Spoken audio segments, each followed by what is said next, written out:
Terça-feira da 27ª semana do Tempo Comum. Eu sou o Padre Pedro Paulo e iniciamos agora mais um programa da Bíblia, no mundo de hoje. Bem, prossigamos no caminho da liturgia, da palavra, no culto dominical, isto é, na Santa Eucaristia, na Santa Missa. Nós não fazemos só culto. O nosso culto católico é sacramental. É a Santa Missa ou os outros 6 sacramentos. Porque a liturgia católica é sacramental. Outra coisa são paraliturgias, como as paraliturgias da palavra, chamada comumente de celebração, sem distinguir muito a celebração da Eucaristia e a celebração da não-Eucaristia. Pelo contrário, é o compromisso obrigatório, sob pena de pecado mortal, de todos os católicos, todos os cristãos da origem, desde o princípio. Dito isso, esse evangelho lido, proclamado e de uma forma ou de outra meditado, ele vai nos levar, este evangelho, à primeira leitura, que vem do livro do Gênesis, capítulo 2, versículos 18 a 24. Disse o Senhor Deus: não é bom que o homem esteja só. Vou dar-lhe um auxiliar semelhante a ele. Então o Senhor Deus, depois de ter formado da terra todos os animais do campo e todas as aves do céu, conduziu-os até junto do homem, para ver como ele os chamaria, a fim de que todos os seres vivos fossem conhecidos pelo nome que o homem lhes desse. O homem chamou pelos seus nomes todos os animais domésticos, todas as aves do céu, todos os animais do campo, mas não encontrou um auxiliar semelhante a ele. Então o Senhor Deus fez descer sobre o homem um sono profundo, e enquanto ele dormia, tirou-lhe uma costela, fazendo crescer a carne em seu lugar. Da costela do homem, o Senhor Deus formou a mulher e apresentou-a ao homem. Ao vê-la, o homem exclamou: esta é realmente osso dos meus ossos e a minha carne. Chamar-se-á mulher, porque foi tirada do homem. Por isso o homem deixará pai e mãe para se unir à sua esposa, e os dois serão uma só carne. Bem, esse é o segundo relato da criação, estamos no Gênesis 2, o primeiro relato no primeiro capítulo. E em discussões bíblicas em que o acento feminista ou de gênero entra, isso é visto como um problema. Primeiro que deixaria aparecer uma falha da criação, que Deus tenha criado o homem e tenha se esquecido da mulher.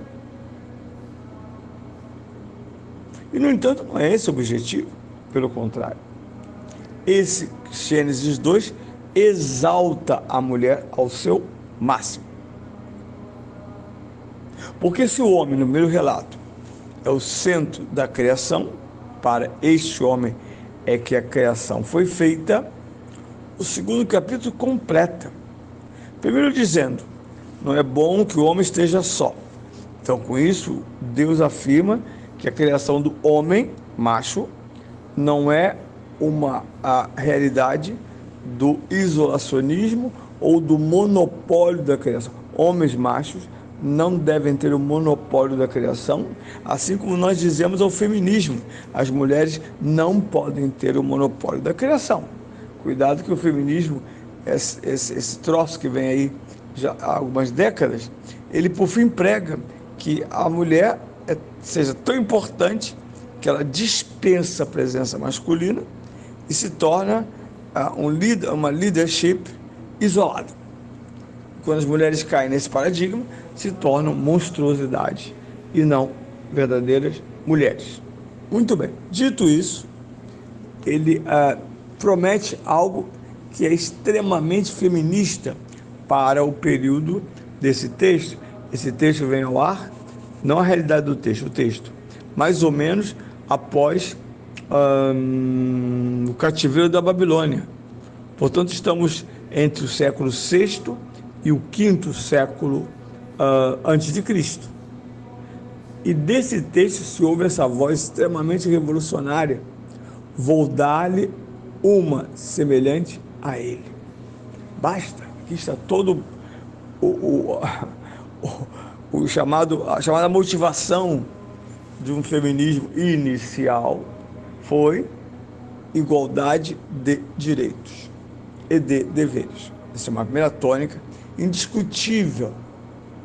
Todo o resto depois veremos que é um desvio disto. Salários diferentes, oportunidades diferentes, etc, etc. O erro disso é também imaginar que as duas identidades, a masculina e a feminina, são iguais, quando não são. São bem diversas. Mas essa diversidade só é sadia se ela exprimir a igualdade fundamental, que são dois seres humanos. Então, só a mulher vai ser apresentada como semelhante adequada. Por isso mesmo, inclusive, o texto vai falar de nomear, como é o homem nomear todos os animais, aves, animais, tudo que existe foi nomeado pelo homem. Isso impacta a visão, já escrita, de que coube ao homem administrar toda a criação de Deus. Então o autor diz, mas depois de todo esse monumental trabalho, o homem não encontrou uma auxiliar semelhante a ele. Todos os animais. Aqui, obviamente, também tem uma secundária intenção, que é aquela de condenar a zoofilia. O que é a zoofilia? Quando homens e mulheres decidem relacionar-se estranhamente com animais. E isso, às vezes, é um vício danoso, mesmo na mais tenra idade. Causa um distúrbio, ou se não é já um distúrbio de personalidade, um distúrbio moral, psíquico. Mas o certo é, nenhum animal pode esposar o homem. É preciso uma semelhante, igual. Ou uma semelhante. E aqui vem a belíssima construção literária da costela de Adão. E uma frase que os feministas odeiam, porque a mulher recebe esse nome. Porque ela foi tirada do homem. E aí eu conheci freiras, inclusive feministas, que condenavam essa afirmação e sobretudo a sua interpretação de que o homem é a origem da mulher. Mas é uma leitura equivocada, está dentro da briguinha homem-mulher, classe social, está dentro da leitura marxista do mundo, que parece única e já foi há muito tempo. Na verdade, se trata de dizer quem é esta? É aquela que tem a mesma dignidade de Adão. Qual é a metáfora? É sua costela. Por fim, é colocado nos lábios de Adão, extraordinariamente, uma frase, só vamos ouvir Adão e Eva de novo, no momento que eles são condenados por Deus, no capítulo 3, após a terem aceitado o pecado mortal ou o pecado fundamental, original. Porque o homem diz, esta é realmente osso dos meus ossos e a minha carne. Vejam como eu faço uma desleitura ideológica desse texto para encontrar sua razão teológica, não razão ideológica, mas teológica. E aqui o texto é remetido neste lugar da primeira leitura, porque é o ponto de partida da citação de Jesus no Evangelho, quando ele diz, repete as mesmas palavras do Gênesis, e eu disse então que Jesus avança, quase que completa o texto ao dizer, por isso o que Deus uniu, o homem não separa. Jesus conclui a ideia desse texto, ou a revelação fundamental deste texto do Gênesis.